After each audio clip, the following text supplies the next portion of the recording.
Hey y'all, welcome to episode 2 of Chillin with Dillon. Those quotes are from my reading today, and I thought it would be good to kind of have some talking points. People are not driven by past causes, but move toward goals that they themselves set. This is from The Courage to be Disliked by Ikiro Kishimi and Fumitake Koga. And it comes out of the discussion of whether or not humans are controlled by their emotions or whether their future is determined by their past. And the authors assert through Albert Adler, the giant of a philosopher from the 20th century, I believe, along with Sigmund Freud. He's from that era. The authors assert that humans are not controlled by their past, but whether conscious or not, we are always setting goals and moving towards them. So if you think you don't have any goals, then you might want to rethink that, because there's always something that we're moving towards, whether we're moving forwards or backwards, up or down. There's a place that we're headed, and if you haven't consciously set that, then you've done so subconsciously or unconsciously, and it might not be the place that you want to go. The next quote. This is more of a paraphrase, actually. Develop deliberate practice and master managing your emotions, and this will help vital behaviors to become vital habits. That's from Influencer, The New Science of Leading Change, from the best-selling authors of Crucial Conversations. I've had Crucial Conversations recommended to me many times, so I should probably read that. But they were talking about the development of skill, whether it be within engaging with people or interpersonal skills or basically anything. It's not a result of just your innate talent, but almost everything that you feel is lacking in your life or that you want to accomplish can be accomplished through the cultivation of deliberate practice of those skills.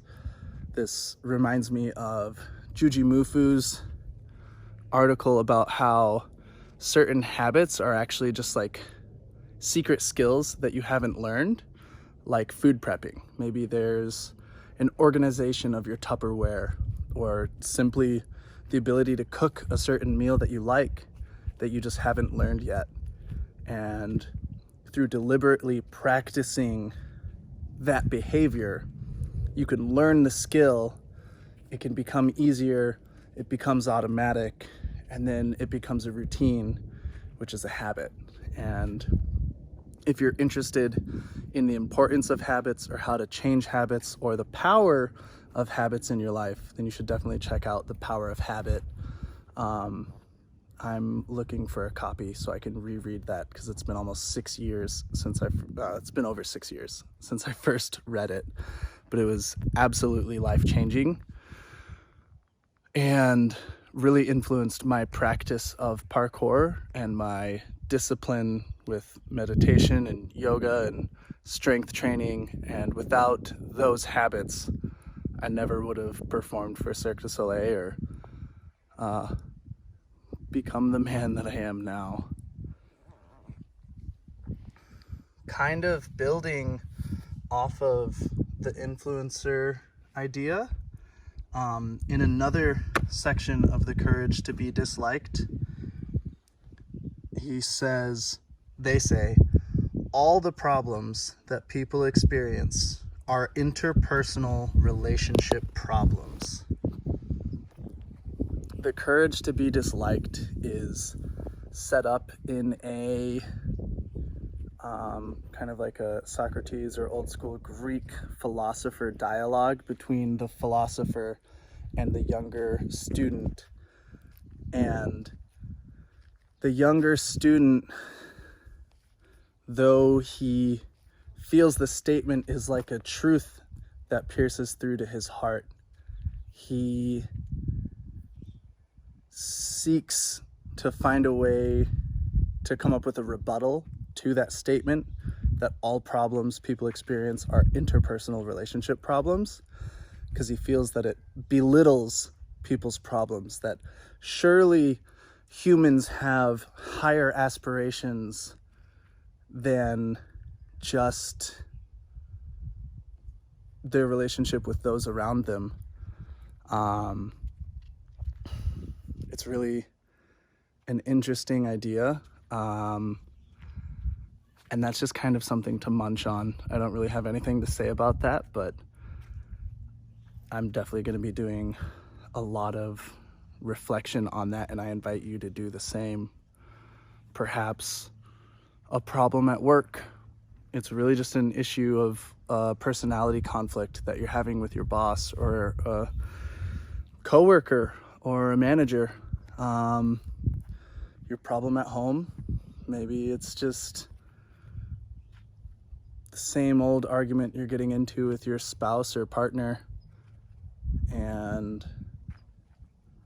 it rings true that almost any problem that you're experiencing, business or personal, that doesn't stem from a conflict with another person or just a lack of communication and setting of boundaries. This one was really interesting. I got this out. I've had it for a while and I've like barely looked through it. And I had the first 3 quotes down. And I just felt like, I should have something from the Science of Creativity. And the page that I flipped to was on bending. And after the whole collection of paragraphs on that segment, in the last paragraph, they said, by reworking something that already exists, bending opens up a wellspring of possibilities. And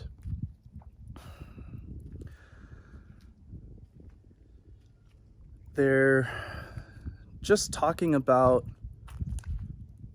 bending architecture, how you can bend shape or size in a painting, and how the bending of light and polarization is actually what solved the problem of windshields, cars being unsafe to drive at night because the windshields had such a bad glare from oncoming cars, and they had to figure out a way to filter the light through to reduce the glare.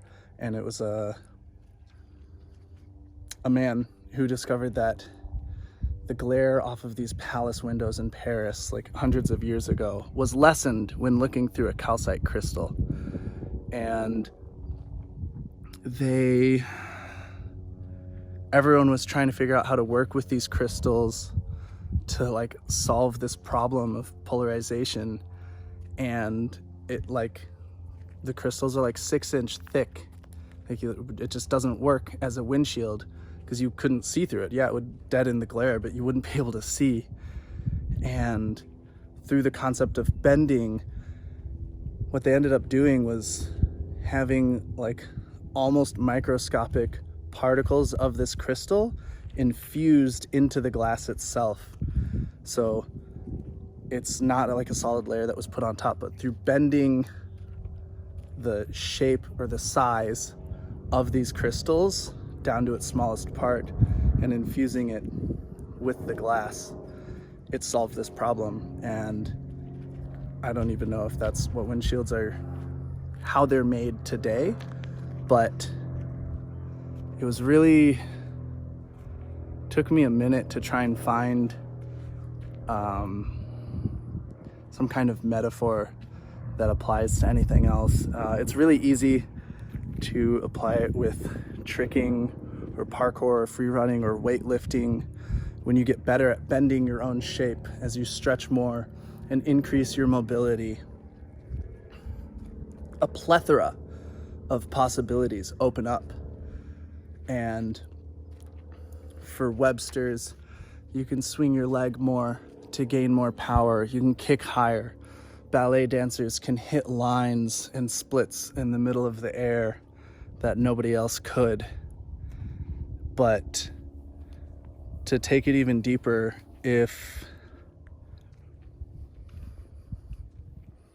you have interpersonal problems that are causing you issues in your life, or you keep on running into this same loop of habits and outcomes that are a result of your own personality or the habits that you have in place, instead of seeking complete self-destruction, like what happens when a man goes into boot camp to become a Marine, they just completely tear him down or her down so they can rebuild that person and personality as they see fit. And it works. A lot of people, my father, my older brother, my younger brother, friends, have found a sense of purpose through that process.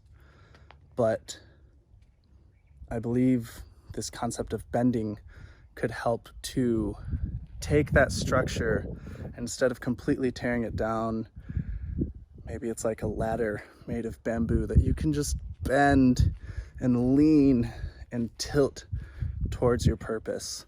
Like if a sailboat is going 50 miles an hour in one direction and you want to make a 90-degree turn, it's going to be a lot easier to just make a 1-degree pivot at a time to eventually end up where you want to go, instead of trying to completely stop and redirect. What's up, Jake? Who's that? This is episode 2 of Chillin with Dillon. Chillin with Dillon. My new YouTube project. Nice. We'll see you next time.